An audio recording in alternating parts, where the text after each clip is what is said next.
Hello, welcome back to my channel. কেমন আছো তোমরা সবাই? তো তোমরা আমার ভ্লগে কিছুদিন আগে দেখেছিলে যে রিখিয়ার জন্মদিন ছিল।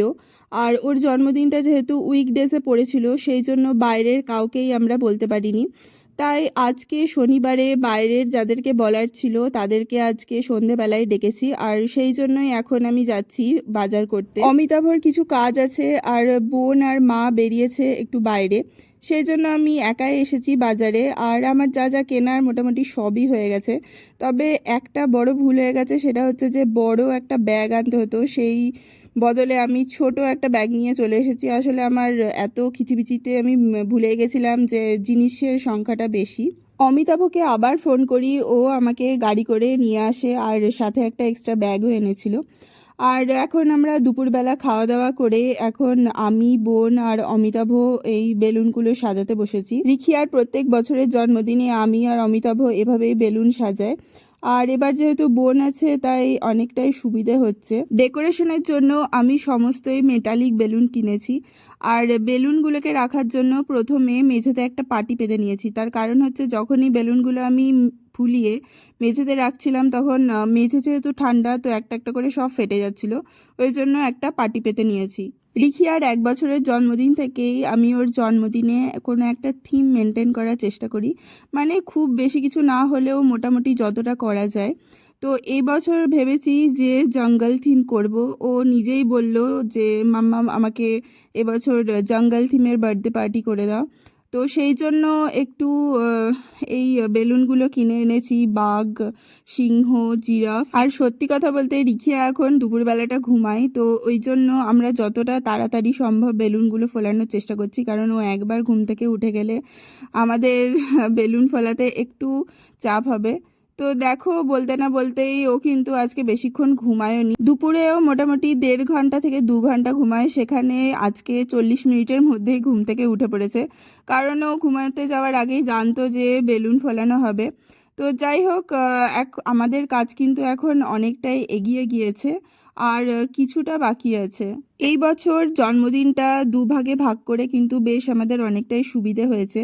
প্রত্যেক বছর ওর যে দিন জন্মদিন থাকে তো সেদিনই আমরা এই বার্থডে পার্টির অ্যারেঞ্জ করি। তো সেই বছরগুলো কিন্তু খুব চাপ হয়, কারণ সকাল থেকে ও রান্না বান্না প্রচুর থাকে, তারপর সারা দুপুরবেলাটা এই জায়গাটা সাজাতে হয় সন্ধেবেলা বার্থডে পার্টির জন্য। তো তখন বলতে গেলে শরীরের উপর দিয়ে অনেকটাই ধকল যায়, কিন্তু এই বছর যেহেতু দুভাগে ভাগ করে নিয়েছি আমরা, তো সেই ক্ষেত্রে অনেকটাই সুবিধে হয়েছে আমাদের।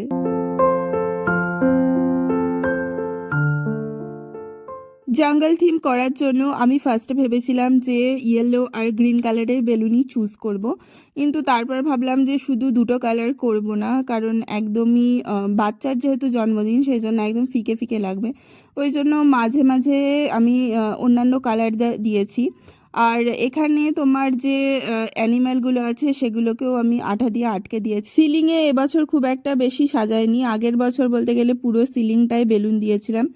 আর এবছর বেলুনও কম ছিল, তাই যে কটা ছিল সে কটাই দিয়েছি। ব্যাঙ্গালোরে আসার পর একটা জিনিস লক্ষ্য করলাম যে এখানে জন্মদিন মানেই কিন্তু ডিনার নয়। আমাদের যেরকম ছোটবেলায় জন্মদিন হতো এবং আমার বন্ধু বান্ধবদের একেবারে ডিনার করিয়ে তারপর বাড়ি যেত তারা, কিন্তু এখানে ওই স্ন্যাক্স খাওয়ানো হয় সন্ধেবেলায়। আর তো স্ন্যাক্স হিসেবে আমি এখানে চিপস এনেছি, তারপর বাচ্চাদের জন্য চকলেট, আর হচ্ছে মাজা। তবে প্রত্যেক বছরই আমি ওই সিঙ্গারা নাহলে প্যাটিস আর তার সাথে মিষ্টি কিছু নোনতা এইসবই করে থাকি, কিন্তু এবার ভেবেছি যে একটু অন্যরকম করব। আজকে বার্থডে পার্টিতে যারা আসবে তো বাচ্চাদের জন্য আমি এই মাজা, চকলেট আর চাউমিন, চিপস, কেক এইসবই করেছি। আর তাদের মায়েদের জন্য করেছি এক্সট্রা শুধুমাত্র ছোলা ভাটুরে। আর এখানে আমি রিটার্ন গিফটগুলো প্যাক করে নিয়েছি।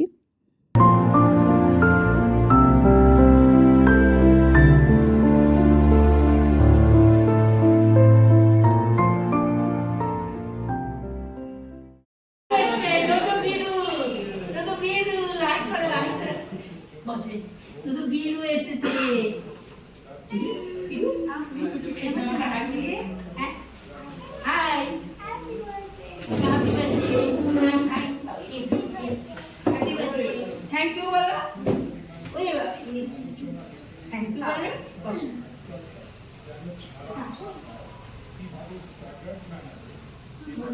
যাই না এখন, দেখি না। না, ওরা পাশে বসে, ওদের বউ বলছে, হ্যাঁ, ওরা পাশে আমাকে বললো সেদিন, আমি কেন ওখানে বসি? এই জন্য এতজন মন্দিরই সব কাজ করি। এই রঞ্জনাদি, এরা সব আমার প্রথম দোদো বন্ধু। 20 সাল থেকে পুরো পরিচয়ে সব দোদো সব বন্ধু করেছিলাম। আমার প্রথম থেকে সব। না, না। বিরাজ হয়েছে, বিরাজ হাই বিরাজ হাই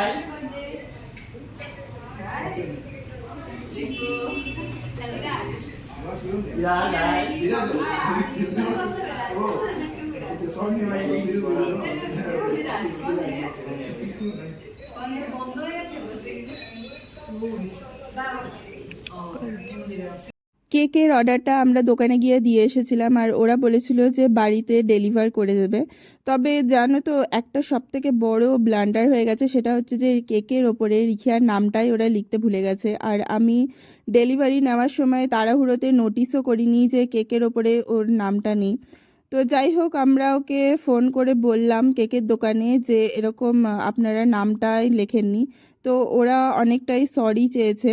তো যাই হোক, এখন রিখিয়ার বন্ধুরা চলে এসেছে সবাই, আর কেক কাটার জন্য মোটামুটি সবাই প্রস্তুত।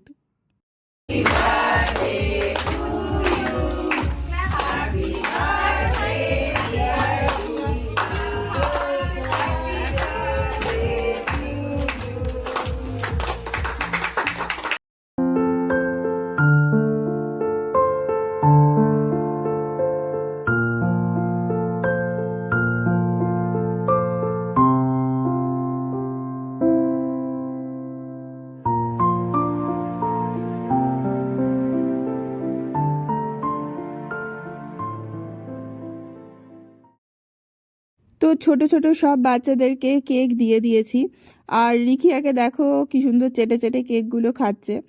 আর আমি, অমিতাভ আর বোন এখানে কেকটা কাটছি যাতে সবাইকে দিতে পারি, আর অন্যান্য যে খাবারগুলো এনেছি সেগুলোও দেওয়ার জন্য বন্দোবস্ত চলছে। সত্যি কথা বলতে কি, এবছর আমি যে মেনুটা করেছি সেই খাবারগুলো খেয়ে কিন্তু সবাই প্রচণ্ড খুশি।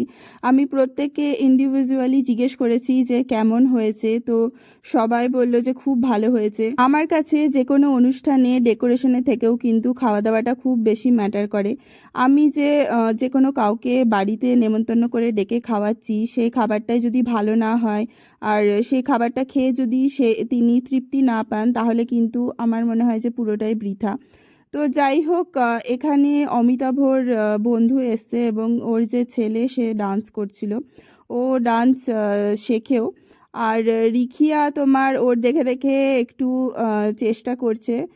রিখিয়াও যদিও ডান্স করতে প্রচণ্ড ভালোবাসে, তবে এখানে আমি দেখছি যে খুব একটা যে সাবলীলভাবে নাচছে তা না, একটু লজ্জা পাচ্ছে। রাতে বন্ধুদের সাথে একেবারে ডিনার করতে করতে আমাদের মোটামুটি 12টা বেজেই গেল। আর এখানে দেখো, রাত্রিবেলা কোথায় রিখিয়াকে বললাম যে এখন ঘুমিয়ে পড়, কাল সকালে সমস্ত গিফটগুলো খুলবি, কিন্তু তা না, ওর তর্স হয়েছিল না।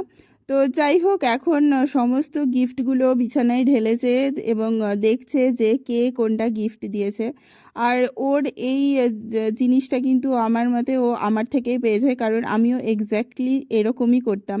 জন্মদিনে সব বন্ধু বান্ধব সবাই চলে যাওয়ার পর গিফটগুলো আমার আগে ভাগে খুলে দেখা যায় যে কে আমাকে কি কি গিফট করলো। আর তার সাথে ভ্লগটা আমি এখানেই শেষ করব। ভ্লগটা কেমন লাগলো অবশ্যই কমেন্ট করে জানিও। ভালো লাগলে লাইক আর সাবস্ক্রাইব করতে কিন্তু অবশ্যই ভুলো না। আজকের মতো এই পর্যন্তই। তোমাদের সাথে খুব শিগগিরই দেখা হচ্ছে অন্য আরেকদিন নতুন আরেকটি ভ্লগে।